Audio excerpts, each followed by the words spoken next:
ایک بزرگ تھے، یہ نہر کنارے وضو کر رہے تھے تو کئی دنوں کے فاقے تھے۔ کیا دیکھا کہ پانی کی سطح پر بہتا ہوا ایک خوش نما سیب آیا تو اشتہاق غالب ہوئی، اس کو پکڑا اور کھا لیا۔ جب کھا چکے تو پھر خیال آیا یہ تو میرا تھا ہی نہیں، یہ تو مال لقطہ تھا، تو میں نے اس کو کھا لیا، اب اس کا مالک کیسے ملے؟ جس سمت سے پانی آ رہا تھا اس سمت سفر شروع کر دیا۔ کئی دنوں کی مسافت کے بعد دیکھا کہ ایک باغ ہے جس کی شاخیں اس پانی کی طرف لٹک رہی ہیں۔ سمجھ گئے کہ یہیں سے گرا ہوگا اور میں نے کھا لیا۔ خیر باغ میں پہنچے، مالک سے ملے، کہا کہ یوں میں نے ایک سیب کھا لیا ہے اور میرا غالب گمان یہ ہے کہ اس باغ کا وہ سیب تھا، تو میں معافی مانگنے آیا ہوں، یا پھر بتائیں کہ اس کا ہرجانہ کیا ہوگا۔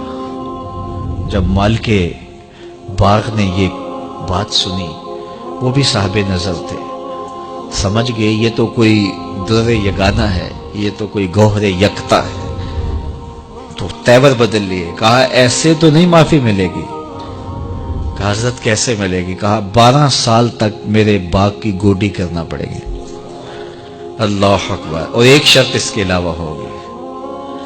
کہا ٹھیک ہے، میری غلطی تو معاف ہو جائے گی نا۔ 12 سال تک باغ کی گوڈی کرتے رہے۔ ایک دن فرمانے لگے وہ صاحب باغ جو تھے کہ سیب توڑ کے لاؤ، مہمان آئے ہیں۔ تو وہ سیب توڑ کے لائے تو وہ کچے ہی تھے۔ تو کہا تم 12 سال ہو گئے ہو سیبوں کے باغ میں رہتے ہوئے، تمہیں پتہ نہیں کہ کچے سیب اور پکے سیب کیسے ہوتے ہیں؟ کہا حضرت مجھ سے قسم لے لیجئے 12 سال میں ایک دفعہ بھی نظر اٹھا کے سیبوں کی جانب نہیں دیکھا۔ ایک سیب کھایا تھا، میں تو اس کی سزا بھگت رہا ہوں، میں تو گوڈی کرتا ہوں، اوپر کبھی نظر بھی میں نے نہیں اٹھائی۔ سینے سے لگا لیا، کہا ایک شرط تمہاری پوری ہو گئی، اب دوسری شرط ہے کہ میری ایک بیٹی ہے جو آنکھوں سے نابینا ہے، کانوں سے بہری ہے، بول سکتی نہیں، اور وہ اپاہج بھی ہے، چل بھی نہیں سکتی، اس سے تمہارا نکاح کرنا چاہوں، اگر تمہیں قبول ہے تو معافی ہو جائے گی۔ کہا ٹھیک ہے جی قبول ہے، میرا گناہ معاف ہو جائے، میں زندگی کاٹ لوں گا، کوئی بات نہیں ہے۔ خیر نکاح ہو گیا۔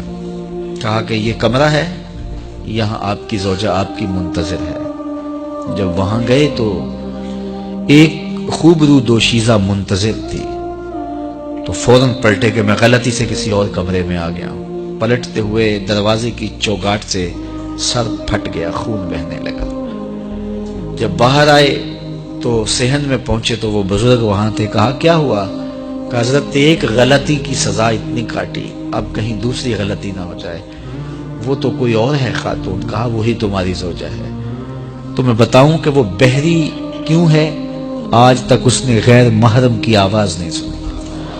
تو میں بتاؤں کہ وہ بول کیوں نہیں سکتی؟ آج تک اس نے غیر محرم سے کلام نہیں کیا۔ اندھی اس طرح ہے، آج تک اس نے غیر محرم کو نہیں دیکھا، اور اپاہج اس طرح ہے، چل کے کبھی گھر کی دہلیز سے گئی نہیں ہے۔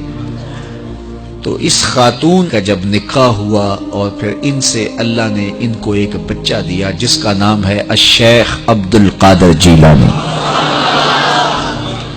جب ماں باپ اس طرح کے ہوں تو بیٹے اس طرح کے ہی ہوتے ہیں۔ باپ کا لقمہ پاک اور ماں اپنی آبرو کی کیسی محافظہ، پھر در یگانہ اور گوہر یکتا جو پیدا ہوتا ہے وہ دین کی احیاء کرنے والا ہے، دین کی مردہ قدروں کو نئی زندگی دینے والا ہے۔